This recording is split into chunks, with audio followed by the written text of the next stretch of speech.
The Frankenstein monster has some of the most confusing continuity as far as horror sequels go. In Bride of Frankenstein, the monster learns to speak, but in Son of Frankenstein, he's back to mute. In Ghost of Frankenstein, Igor's brain is transplanted into his skull, and he speaks again. But in Frankenstein Meets the Wolfman, it was decided at the last minute to cut the monster's dialogue, so he goes mute again, even though there's a few brief moments where you can still see his mouth moving.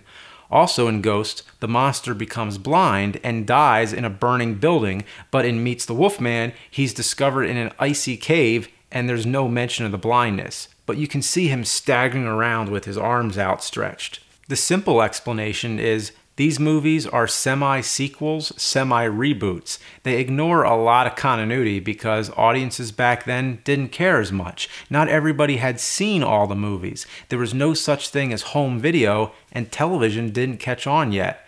The only way to see these movies was in the theaters when they first came out, so each one was treated like it was its own thing. That's the real answer, nothing more to analyze, but if you're a hardcore fan, it's a lot more fun to be creative and think of ways to tie up all the loose continuity. The part I'm most interested in is the monster's brain and personality. If you enjoy maintaining that these films all belong in the same timeline, you have to accept the monster's brain is no longer in there after Ghost. Now it's Igor's brain. So if all of Igor's memory and personality is in there, it's no longer the original Frankenstein monster, is it? It's easy enough to explain why he stopped talking again. When he burned in that building, the whole ceiling collapsed on him. It must have done some damage to the brain. He can no longer speak, and he's been reverted back to something closer to what the original monster was like. But still, it's Igor's brain in there. Being a fan, isn't it hard to accept that the original character has basically been killed off, and it's now a new character inside the same body? The monster that meets the Wolfman and chases Abbott and Costello around is not the same monster that first rose from Frankenstein's lab, that threw the girl into the pond, that met the old blind man, that said, "I love dead, hate living." Don't you want it to be the same character? But what makes a character? Is it the brain? If so, the monster's character began before Frankenstein gave the body life. He stole the brain from a school of science who got the brain from a criminal's body. We know nothing of the criminal who had the brain before that. With some stretch of the imagination, we could say it came from Karloff's character in The Criminal Code. Nobody's ever given much thought to the brain in its past life, probably because that's not the interesting part. It only becomes the monster character when Frankenstein gives it life. Also, few people have given thought to what happened to the brain after it was removed from the monster. It's easy to say it was disposed of or burned in that fire, but again, there's no limits to the imagination. This brain could have lived on and been the basis for more Frankenstein sequels. But it seems without the monster's familiar appearance, the brain becomes less relevant. So is the body the true monster? The movies have conflicting ideas on that. In Ghost, Frankenstein's son Ludwig has the goal to replace the monster's abnormal brain with a healthy one. The idea is simple: good brain equals good monster. But Igor makes a deal with Dr. Boehmer to put Igor's brain in there instead. Igor sees this as a chance to escape his crippled body and to achieve power.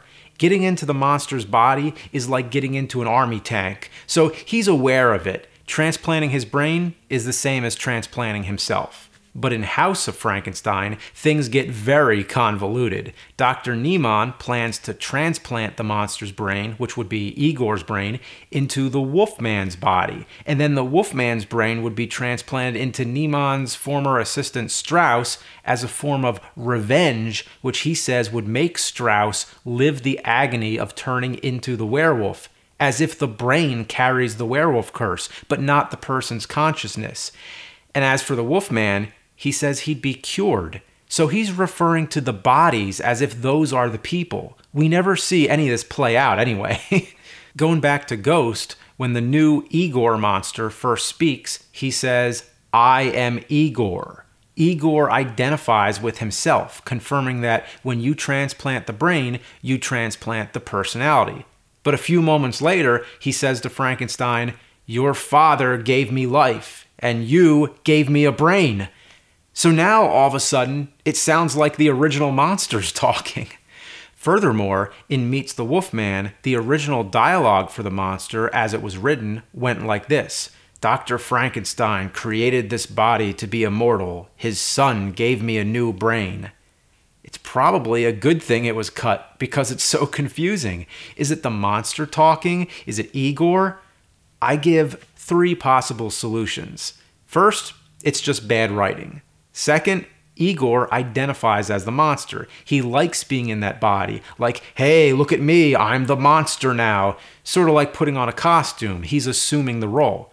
Third, the most interesting way to look at it, there's something in that body that takes over and becomes the monster again. Whether it's the nervous system, the DNA, or the soul, the original monster claims whatever brain is in there and regenerates.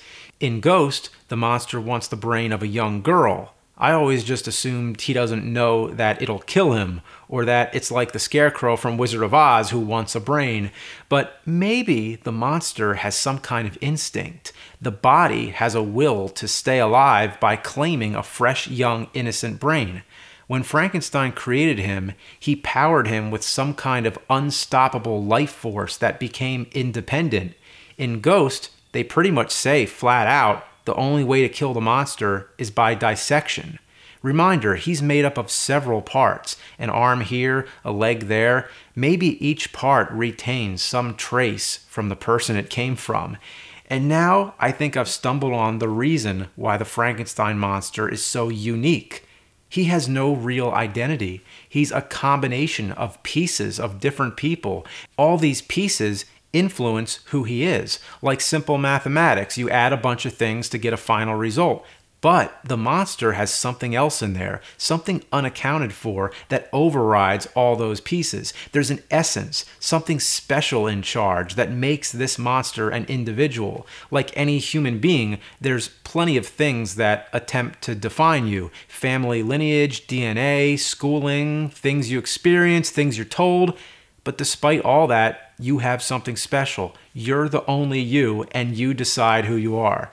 The most obvious example is in The Bride of Frankenstein. The bride is created for the sole purpose of being the monster's mate. She's dressed in the role, they get her all set up, and then she says, "Fuck this." She makes up her own mind. And while this film has a dark conclusion and everybody dies, it still has a great notion that nobody should be forced into doing anything they don't want.